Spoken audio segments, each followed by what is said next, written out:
Good morning పిల్లలు. Praise the lord. మరొక story ప్రభైన యేసుక్రీస్తుని గురించినటువంటి మరొక కథని మనం తెలుసుకుందాం ఇవాళ. మార్కు సువార్తలో 5వ అధ్యాయంలో రాయబడినటువంటి కథ ఇది. దేవుడు చేసిన ఒక అద్భుత కార్యము ఏంటంటే, ఆయన శిష్యులతో కలిసి ఒక సముద్రానికి అద్దరినున్న గెరాసేనుల దేశానికి వచ్చారు. అప్పుడు ఆయన తన శిష్యులతో కలిసి అక్కడ దిగాడు. దోణి దిగి, దోణి అంటే ఒక చిన్న పడవ అన్నమాట. ఆ పడవ దిగి అలా వెళ్తూ ఉన్నాడు. వెళ్తూ ఉంటే ఆ ఊరిలో ఒక వ్యక్తి ఉన్నాడంట. అతడు అపవిత్రాత్మ పట్టినవాడు. అపవిత్రాత్మ అంటే ఈవిల్ స్పిరిట్ అన్నమాట. వాడు చాలా భయంకరంగా ఉన్నాడు చూడ్డానికి. సమాధులలో నుంచి వచ్చాడంట. అతడు వచ్చి ఆయనకి ఎదురు పడ్డాడు. వాడు ఎప్పుడూ సమాధులలోనే ఉంటాడంట. ఎవరైనా సంకెళ్లతో అతన్ని బంధిస్తే వాడిని తెంపేసుకుంటాడంట. అంటే వానికి ఆ శక్తి లేదు. వానిలో ఉన్న అపవిత్రాత్మలకు అలాంటి శక్తి ఉందన్నమాట. అందువల్ల వాడు ఆ సంకెళ్లను తెంపేసుకొని అటు ఇటు పరిగెత్తుతూ ఉండేవాడు. సమాధులలోనే ఉండేవాడు. ఎవరు మనుషులతో అతడు ఏ మనుషులతో కూడా సరిగా మాట్లాడేవాడు కాదు. వాని కాళ్లకు చేతులకు సంకెళ్ళు వేసి బంధించినా కూడా వాడు ఆ సంకెళ్లను తెంపేసి కాలి సంకెళ్లను తుత్తునియలుగా అంటే తునకలుగా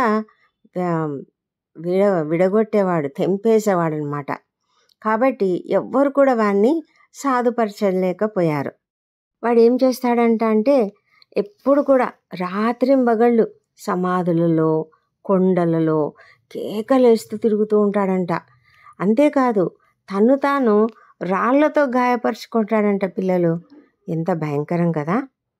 అలా గాయపరుచుకుంటే ఏమవుతుంది? రక్తం కారుతుంది, గాయాలవుతాయి, ఎంత నొప్పేస్తుంది కదా! అయినా కూడా వాడు అలాగే చేసేవాడంట పిల్లలు. మరి మనమైతే అలా చేస్తామా? అలా చెయ్యం కదా మనము. అయితే వాడు అపవిత్రాత్మ పట్టినవాడు కదా, అందుకే అలా చేసేవాడనమాట. వాడు ఏం చేశాడంటే, యేసయ్యను చూడగానే పరిగెత్తుకుని వచ్చి ఆయనకు నమస్కారం చేశాడంట. తర్వాత ఏమంటున్నాడు తెలుసా? యేసు, సర్వోన్నతుడైన దేవుని కుమారుడా, నాతో నీకేమి? నన్ను బాధపరచొద్దు అని దేవుని పేరట అడుగుతున్నాను నిన్ను అని చెప్తున్నాడంట. చూసారా పిల్లలు? ఆ వ్యక్తికి దేవుని గురించి కూడా తెలుసు. యేసయ్య సర్వోన్నతుడైన దేవుని కుమారుడని కూడా తెలుసు. అందుకే వాళ్ళు ఆ అపవిత్రాత్మ భయపడ్డాడనమాట. భయపడి అతడు వచ్చి ఆ విధంగా యేసయ్యను అడుగుతూ ఉన్నాడు. అడుగుతూ ఉంటే యేసయ్య ఏం చేశాడు తెలుసా? అపవిత్రాత్మ, ఈ మనుష్యుని విడిచిపో అని చెప్పాడు. అప్పుడు అంతేకాకుండా ప్రభు అన్నాడు, నీ పేరేంటి అని అడిగాడు. అంటే నా పేరు సేన, ఎందుకంటే మేము అనేకులము అని చెప్పాడంట వాడు. అంటే వానిలో ఉన్న దయ్యాలు ఒకటి కాదు, రెండు కాదు, చాలా దయ్యాలట, చాలా అపవిత్రాత్మలు. ఎంత భయంకరం కదా పిల్లలు, పాపం. మరి అతడు అలా చెప్పాడు. చెప్పిన తర్వాత అతను అడుగుతున్నాడు. అతడు కాదు, అతడిలో ఉన్నే అపవిత్రాత్మలు అనమాట. ఆ అపవిత్రాత్మలు అడుగుతున్నాయి ఏమనంటే, మమ్మల్ని తోలివేయొద్దు, ఈ దేశంలో నుండి తోలివేయొద్దు. అయితే అక్కడ కొండ దగ్గర కొన్ని పందులు, పెద్ద పందుల మంద మేస్తూ ఉందంట. కనుక ఆ పందులలోకి మమ్మల్ని పంపేవా? దయచేసి మమ్మల్ని ఆ పందులలో ప్రవేశించినట్లుగా మమ్మను వాటి యొద్దకు పంపించు. మమ్మల్ని ఈ దేశంలో నుంచి తోలేయొద్దు, మేము ఎక్కడికి వెళ్ళము అని అడుగుతున్నారు.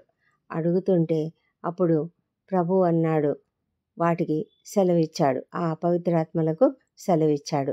అప్పుడు ఆ అపవిత్రాత్మలు ఏం చేశాయంటే తెలుసా పిల్లలు? వీన్ని విడిచిపెట్టేశాయి. వీన్ని విడిచిపెట్టేసి పోయి పందులలో ప్రవేశించాయి.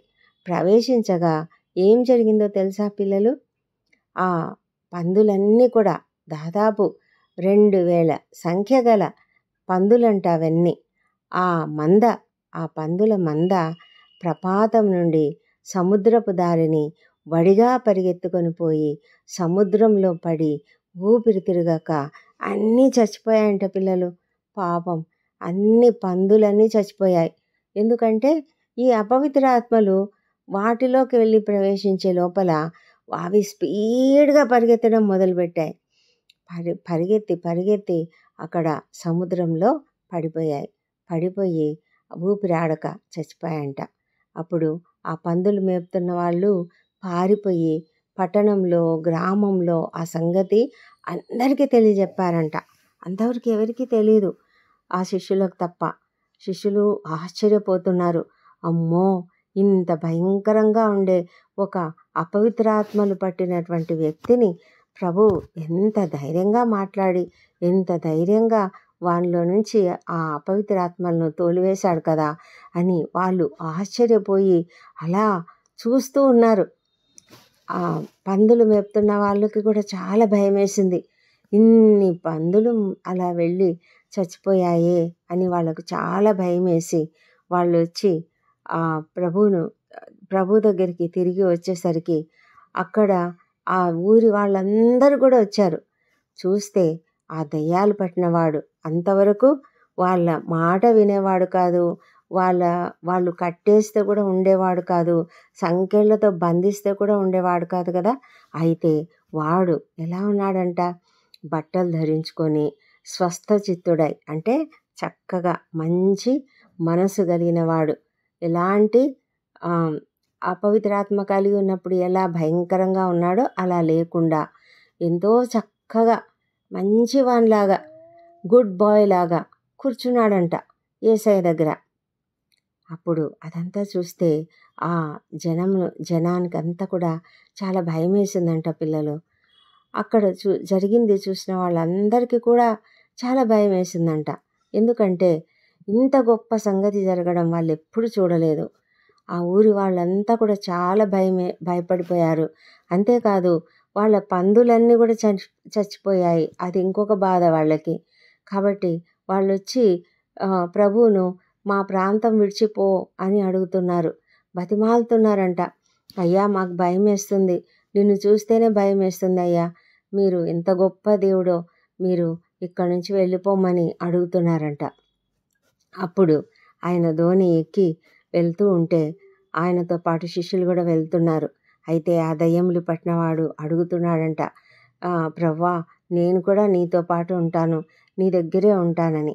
అయితే ప్రభువు చెప్పాడంట, నీవు నీ ఇంటి వారి వద్దకు వెళ్ళి ప్రభువు నీయందు కనికరపడి నీకేమేం చేశాడు, ఎంత గొప్ప కార్యములు చేశాడు కదా నీ జీవితంలో, వాటన్నిటినీ నువ్వు మీ ఇంట్లో వాళ్లకు తెలియజెప్పు, నువ్వు మాతో పాటు రావద్దు అని చెప్పాడంట. చెప్తే అప్పుడు అందరూ కూడా యేసయ్యకు ఆయన శిష్యులకు బాయ్ బాయ్ చెప్పేశారు. వాళ్ళు యేసయ్య శిష్యులతో పాటు దోణి ఎక్కి వెళ్ళిపోతూ ఉన్నారు. ఆ ఊరి వాళ్ళంతా కూడా ఆయనకు వీడ్కోలు ఇచ్చారు. ఆ దయ్యం పట్టినటువంటి వ్యక్తి ఇంటికి వెళ్ళాడంట. ఆ ఇంట్లో వాళ్లకు తన గురించి చెప్పుకున్నాడు. ఇంట్లో వాళ్ళు అతన్ని చూసి ఆశ్చర్యపోయారనమాట.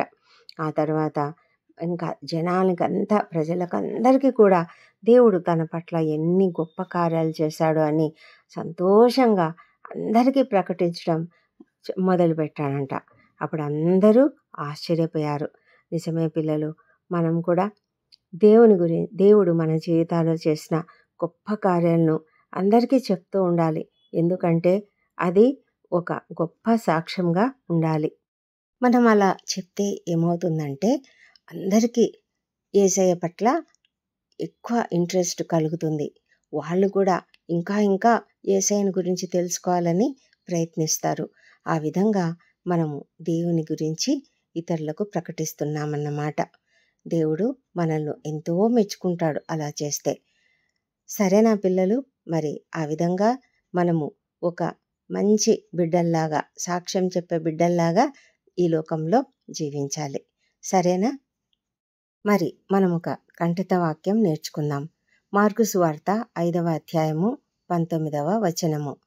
యేసు చెప్పెను, నీవు నీ ఇంటివారి యొద్దకు వెళ్ళి ప్రభువు నీ యందు కనికరపడి నీకు చేసిన కార్యములన్నిటినీ వారికి తెలియజెప్పుము. నేర్చుకుంటారు కదా పిల్లలు? సరే మరి మరొక కథతో మళ్ళీ కలుసుకుందాం. బాయ్ పిల్లలు. God bless you all.